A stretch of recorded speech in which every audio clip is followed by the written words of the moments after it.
안녕하세요. 병호철학원입니다. 오늘은 조금 어려운 이야기일 수도 있습니다. 하지만 저는 이 이야기가 명리학을 공부하는 사람뿐 아니라 종교를 가진 분들, 그리고 삶에 대해 고민하는 모든 분들에게 의미 있는 질문이 될 것이라고 생각합니다. 오늘의 질문은 아주 단순합니다. 왜 사람은 서로 다르게 태어날까요? 누군가는 건강한 몸으로 태어나고, 누군가는 태어나는 순간부터 병을 안고 살아갑니다. 누군가는 부유한 부모를 만나고, 누군가는 가난한 가정에서 인생을 시작합니다. 누군가는 뛰어난 재능을 타고나고, 누군가는 평생 노력해도 같은 결과를 얻기 어렵습니다. 우리는 흔히 말합니다.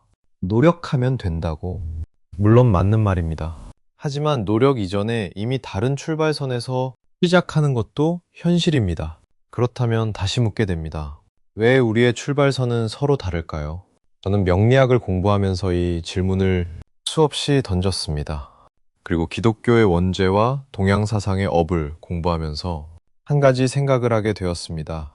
오늘은 그 생각을 여러분과 나누고 싶습니다. 먼저 말씀드리고 싶은 것이 있습니다. 이 영상은 기독교를 비판하기 위한 영상이 아닙니다. 불교나 동양 사상이 더 옳다고 말하기 위한 영상도 아닙니다. 저는 특정 종교를 판단하려는 사람이 아닙니다. 저는 명리학을 연구하는 사람으로서 서로 다른 사상이 같은 질문에 어떻게 답하고 있는지를 이야기해 보려는 것입니다. 그리고 그 과정에서 제가 개인적으로 이해하게 된 내용을 말씀드리려는 것입니다. 기독교는 인간의 출발을 원죄로 설명합니다. 아담과 하와가 하나님께 불순종함으로써 죄가 세상에 들어왔고, 그 이후 모든 인간은 죄성을 가진 존재로 태어난다고 설명합니다. 그래서 인간은 스스로 완전해질 수 없으며 하나님의 은혜와 구원이 필요하다고 말합니다. 이것은 기독교 신앙이 매우 중요한 핵심입니다. 반면 동양 사상은 조금 다른 질문을 합니다.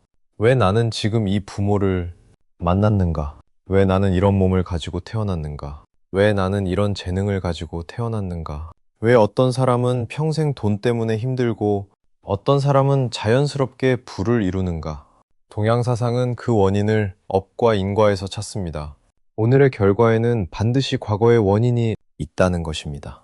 그 원인이 이번 생일 수도 있고, 윤회를 전제로 하는 사상에서는 전생까지 이어질 수도 있다고 설명합니다. 여기까지 오면 많은 분들이 질문하실 것입니다. 그렇다면 원죄와 업은 같은 것입니까? 저는 그렇다고 말하지 않습니다.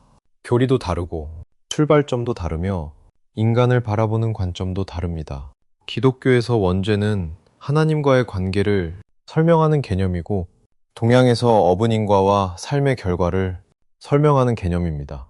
따라서 두 개념은 동일하지 않습니다. 하지만 저는 명리학을 공부하면서 한 가지 공통점을 느꼈습니다. 사람은 아무 이유 없이 지금의 삶을 시작하는 것이 아니라는 점입니다. 이 부분에서 저는 많은 생각을 하게 되었습니다. 여기까지 말씀드린 내용을 다시 한번 정리해 보겠습니다. 기독교는 인간 이원죄를 가지고 태어난다고 설명합니다.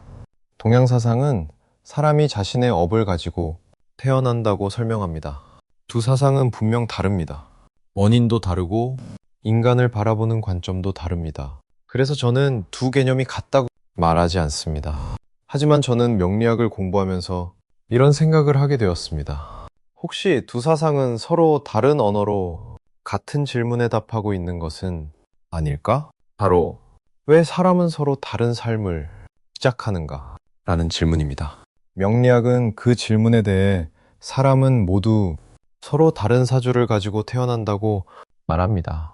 누군가는 건강이 강하고, 누군가는 건강이 약합니다. 누군가는 부모 복이 좋고, 누군가는 부모와의 인연이 약합니다. 누군가는 재물이 쉽게 모이고, 누군가는 평생 돈 때문에 고생합니다. 사주는 그 차이를 보여줍니다. 그러나 사주는 왜 그렇게 되었는지까지는 말하지 않습니다. 저는 그 빈자리를 동양사상의 업이라는 개념이 설명해 줄 수 있다고 생각합니다. 그래서 저는 원죄를 이렇게 이해해 보고 싶었습니다. 사람은 누구나 자신만의 출발점을 안고 태어납니다. 기독교는 그 출발점을 원죄라는 언어로 설명하고, 동양은 업이라는 언어로 설명합니다. 저는 어느 쪽이 옳고 그르다고 말하려는 것이 아닙니다. 명리학을 공부하면서 저는 이렇게 이해하게 되었습니다. 사주는 운명이 아니라 출발점입니다. 그리고 인생은 오늘의 선택이 완성해 갑니다. 옳고 그름을 판단하는 것은 여러분의 자유입니다. 저도 인생을 생각하면서 이 글을 적어 보았습니다. 끝까지 들어주셔서 감사합니다. 병호철학원이었습니다.